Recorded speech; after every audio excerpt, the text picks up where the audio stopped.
Hello guys, for today's video, ayan, i-upload ko muna yung paano ko dineliver tong cake na 3-tier cake. Syempre, ito ay dummy cake sa taas, sa second and third tier. Ayan, at mabuti lang at hindi masyadong mabigat kasi chiffon cake tong nasa ibaba.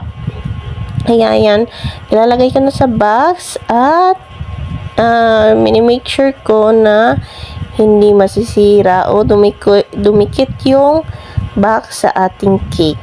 Ayan, medyo tabingi lang yung pagkagawa ko ng box pero dumating din sa paruruunan na safe. Ayan, nag-commute lang pala kami dito ng kapatid ko. Dinala ko na siya kasi para hindi ako mahirapan.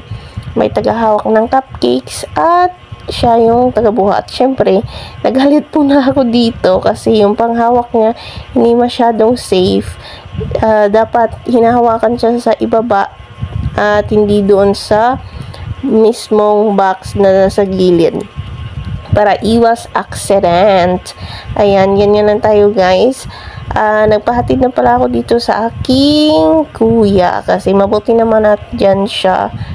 At kasi yung aking Banabels ay may duty at hindi ko nasabihan na itong mismong araw na magdi-deliver ako ng cake. Ganyan lang ako guys, maglagay ng cake sa tricycle. Nilalagay ko lang sa sahig para hindi ako mahirapan sa paghawak.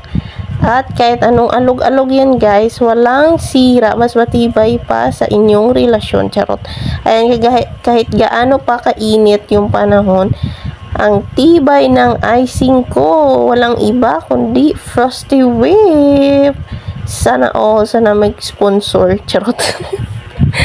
Ayan lang guys, naghihintay kami dyan ng bus. Sumakay kami sa Leon Ungka patungong Aganan. Kasi doon lang kami sugatan. Ewan ko sa sunduin ni Ma'am Galopar. Shout out sa iyo Ma'am Galopar. Thank you so much for trusting Miss Cakes and Pastries. Ayan. Nagaano pa kami diyang dalawa kasi baka siya humawak. May something wrong na baka mangyari. Kaya ayan, ako na lang humawak ng cake. At sanay na tayo dyan. Basta ma-deliver ko lang na safe yung cake natin kahit mga ngalay yung kamay natin. Ayan, nakababa na kami for how many years? Charot. Ayan na, dyan na kami naghintay. Mabuti naman at si Manong driver ng tricycle ay nakaparada muna dyan. Ayan, pansamantalang nilagay ko muna yung cake habang nag-talking. Ayan. Masakit na yung lalamunan ko sa pagwawakal-wakal dito. Charot. Ayan, inintay na namin si Ma'am. Mabuti naman at medyo matagal-tagal na umalis si Manong driver. Pero ayan, umalis na siya. Ayan, nakita ko na sa malayo-layo si Ma'am. Kaya ayan, sumakay na kami sa kanyang car. Ayan, medyo nahihirapan pa ako dyan kasi hawak-hawak ko habang papasok sa kanyang sasakyan. Pero ayan, diba mas strong pa. Walang sira-sira yan guys. Strong na strong. Ganyan talaga pareho ng baker na gumawa, charing.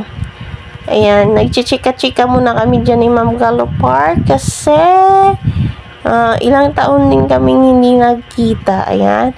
At nakarating na nga kami sa Getaway Hotel at Favia, Iloilo. Ayan, ako na nagbuhat dyan. At kapatid ko na lang nag-video.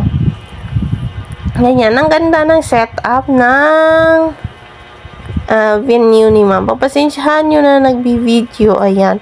Maglilingin-lingin ulo nyo talaga. Ganyan talaga. Ang videographer ko hindi masyadong sanay. Sige, ikot mo pa.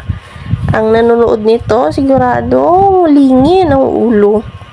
Ayan, tinanggal ko na sa box para naman mailagay at maipresto na sa kanyang lalagyan. Ayan. Ay, galingin ng ulo ka viewers, mas galingin ng ulo ka ga voice over. Ayan. Natangga ko na, medyo dumikit yung box natin dyan. Hindi ko nakita, hindi na malayan. Pero, okay naman at hindi masyadong malaki yung natamaan. Ganyan lang guys. At nalagay na ako dyan ng candle kasi baka makalimutan. At saka fireworks candle, charot. Ano bang tawag dyan? Basta ganyan. Sumisirit yan guys. Ganyan lang kasimple.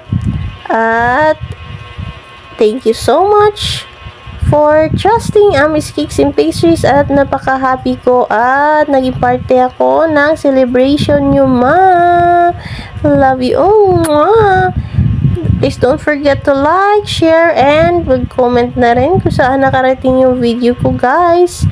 Love you. Oh, Mama Kiss Love Book. Bye. See you on my next video sa paggawa ng cake na to. Ayan si Ma'am. Shoutout sa iyo, Ma'am Galupar. Love you. Mwah.